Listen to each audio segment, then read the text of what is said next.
Ça c'est sûr. Allez, troisième set qui débute avec Ben Lane au service. Clairement, il va falloir prendre l'attaque en premier dans l'échange. La clé, elle est là. Ça commence fort.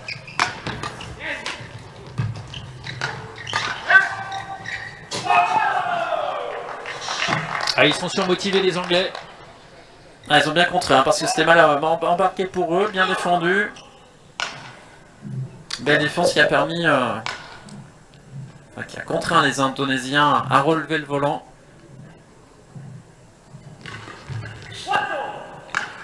Ouais, joli, bien bondi. Sani. Ouais, il a mis du cœur hein, dans ce retour là.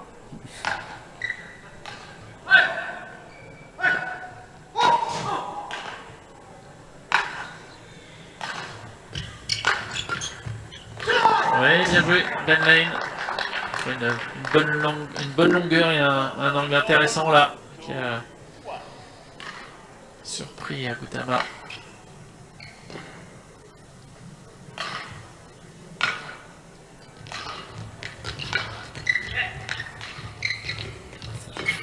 Ouais, ils sont appliqués, on voit qu'ils font bien attention à leurs attaques, notamment Sean Van Dyck, et on le voit au filet là qui dépose de manière très précise ce volant. Ouais, c'est bien, la dynamique est clairement du côté anglais là. D'ailleurs, ils vont vite pour resservir, ils savent qu'ils sont sur une bonne série. Ça, oui, c'est étonnant que les Indonésiens ne cassent pas un peu plus le jeu. Donc, en fait, ils sont pris dans le rythme des Anglais et c'est tout bénéfice hein, quelque part pour les Anglais. 5-1, les points défilent et typiquement, voilà, avec un peu d'expérience, c'est ça, c'est demander le changement du volant.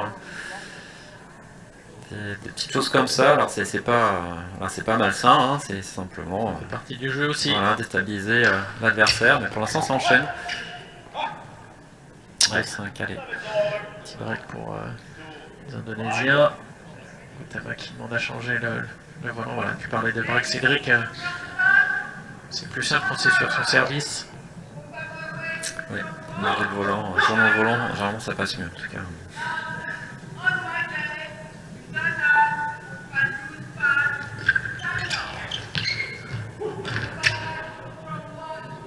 Dommage, Sean Van Dyck, il était bien placé. Mais cette précision dans la raquette.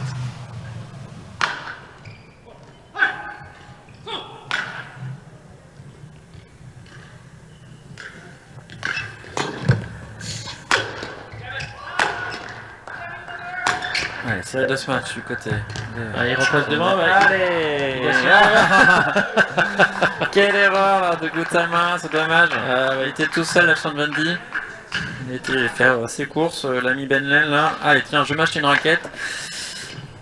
Et on voit souvent hein, tentative de changer de raquette parce que forcément c'est compliqué hein, de jouer avec une corde cassée à ce niveau-là. On peut pas attaquer comme on veut, on contrôle moins le volant. Et on le voit surtout en double bizarrement. Ouais. Ouais, c'est vrai qu'en simple, j'ai hâte de le voir une fois en simple. Vraiment une méga cloche. Hein. Allez, ça se tente. Christophe Popov, je suis sûr qu'il peut le tenter. Ouais. Et il peut tout nous faire, le prodige français.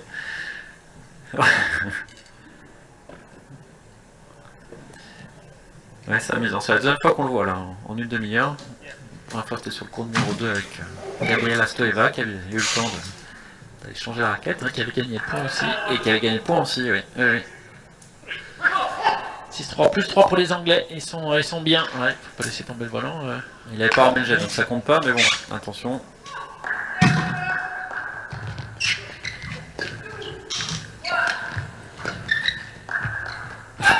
Un petit peu de chambre. Ah, ils sont taquins. En tout cas, 4-6. Allez, toujours ces petits points d'avance hein, de la part des Anglais, 2 points.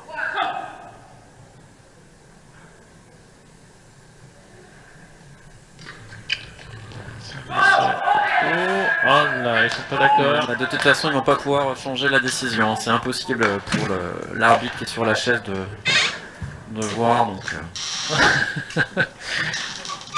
Content Sean Van Dyck. on va faire confiance au juge de ligne.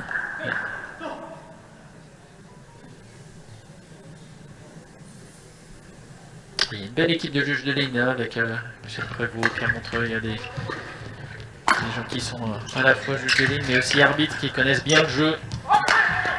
Aussi, par exemple Clément Andrichy, là que je vois, avec un masque, évidemment comme tout le monde. Aussi dans le milieu médical, hein, ça lui fait du bien aussi de voir autre chose. Toujours ces 2 points d'avance hein, pour les Anglais. Les Indonésiens n'arrivent pas à recoller pour le moment. C'est tout bon pour les Européens. Il y a une pression la Benlen quand il va à l'avant, là c'est impressionnant. Il va vite vers le filet, donc forcément ça met pas en confiance hein, pour rejouer dans cette zone.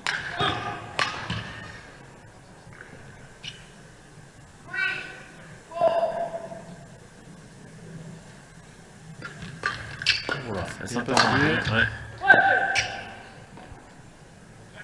C'est des pieds électriques hein, les Anglais là. L'avantage c'est qu'ils sont très expressifs, au moins on s'ennuie pas. Ils vivent leur match à fond. Ouais, et puis ils sentent qu'il y a la place là, hein. C'est sûr que s'ils sortent cette paire indonésienne, ils sont quand même grands favoris hein, face aux Indiens demain en finale. Même si ils sont quand même costauds ces Indiens. Ah oui, non mais c'est pas, ça sera pas gagné c'est sûr, hein, mais sur le papier ils sont quand même favoris. Hein. Ouais. Un peu plus d'expérience aussi. Déjà quand même accroché des grandes paires.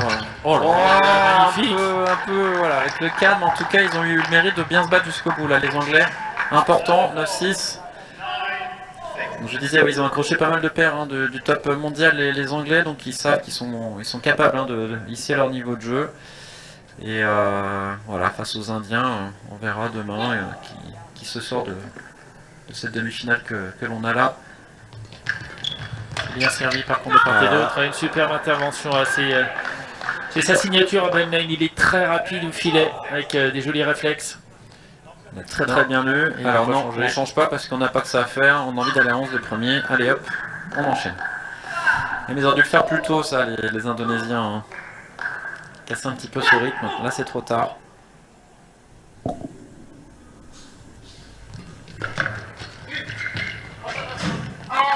Il ne faut pas se précipiter côté anglais, ils tiennent pas en place, hein, c'est impressionnant.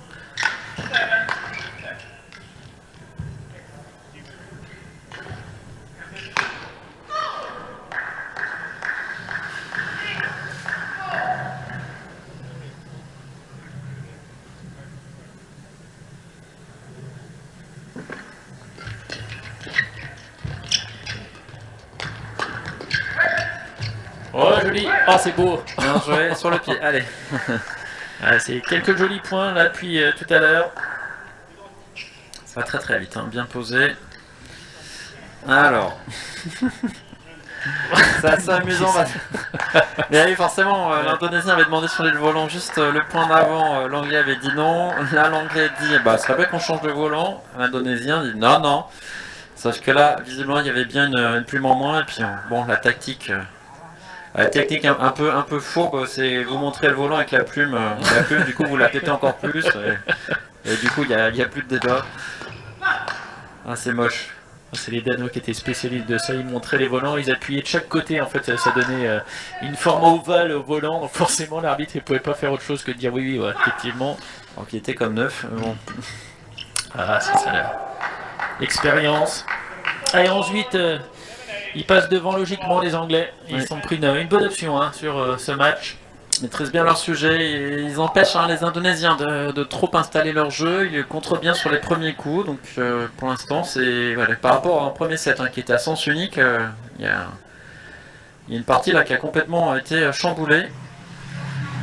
On salue Yann Penel qui est venu nous faire un petit coucou, président de la Fédération Française de Badminton, qui nous a rassuré un petit peu hier lorsqu'on évoquait justement l'avenir de ces tournois en France, entre les Orléans Masters et les Yonex IFB, et qui se déroulent chaque année au mois d'octobre et qu'on aura le plaisir de revoir normalement, si tout se passe bien, en octobre prochain.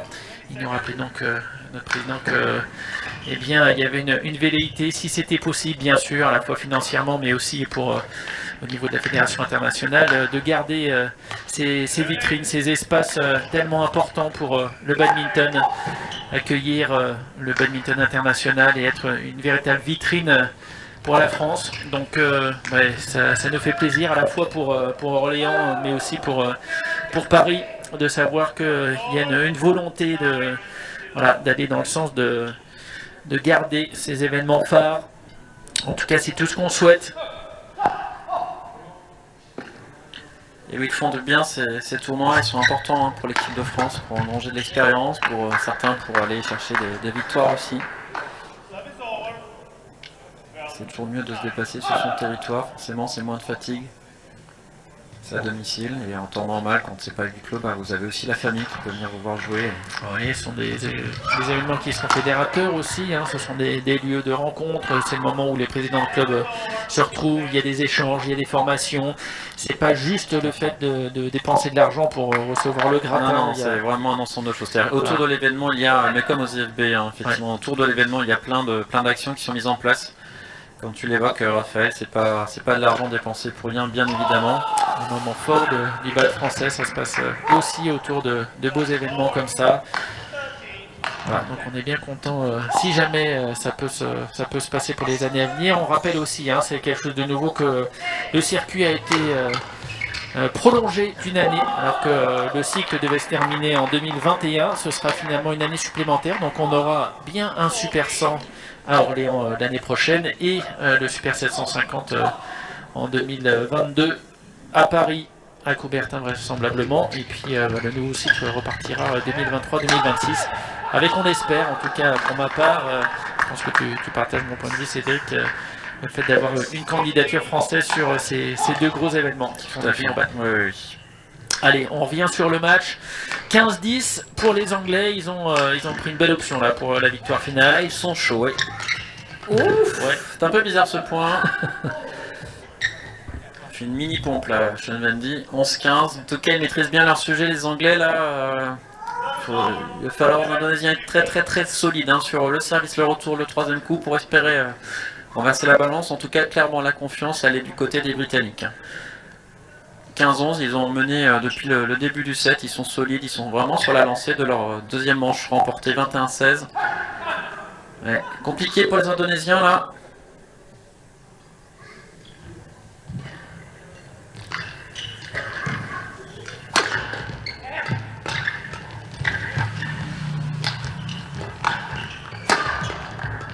Ça c'est de tous les côtés.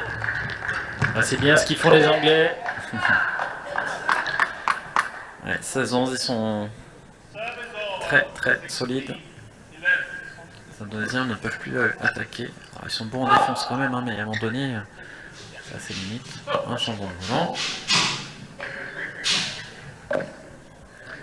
Allez, on rappelle dans quelques points, on pourra suivre ensemble avec grand plaisir le match de Thomas Popov Jr. pour cette demi-finale qu'on attend depuis hier, et puis avec ce qu'il nous a montré là contre Kidambi, il y a toutes les raisons d'espérer, même si forcément, c'est ce qu'on disait tout à l'heure, il ne sera pas favori face au Thaïlandais 24e mondial, mais on a hâte de pouvoir suivre ce match sur le cours TV.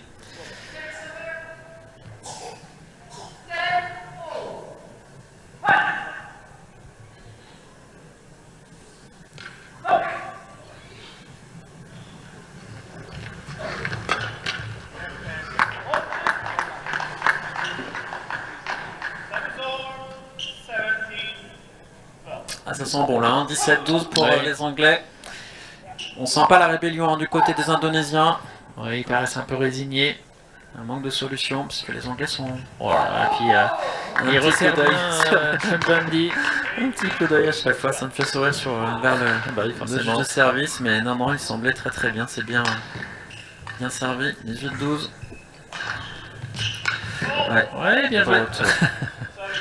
Belle variété, hein, des services de Sean Vendy, ce qui empêche l'adversaire de s'habituer à certaines trajectoires, certaines zones trouvées à chaque fois.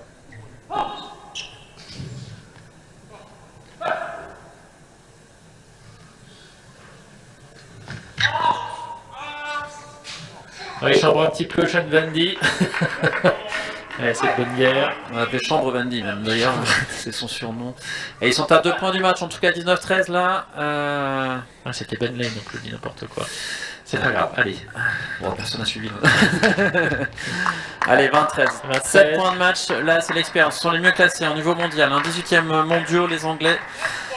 Ils font parler leur expérience et bah, il y a de fortes chances qu'on les voit demain contre les Indiens. C'est bien pour l'Europe. Hein. Ouais, joli point.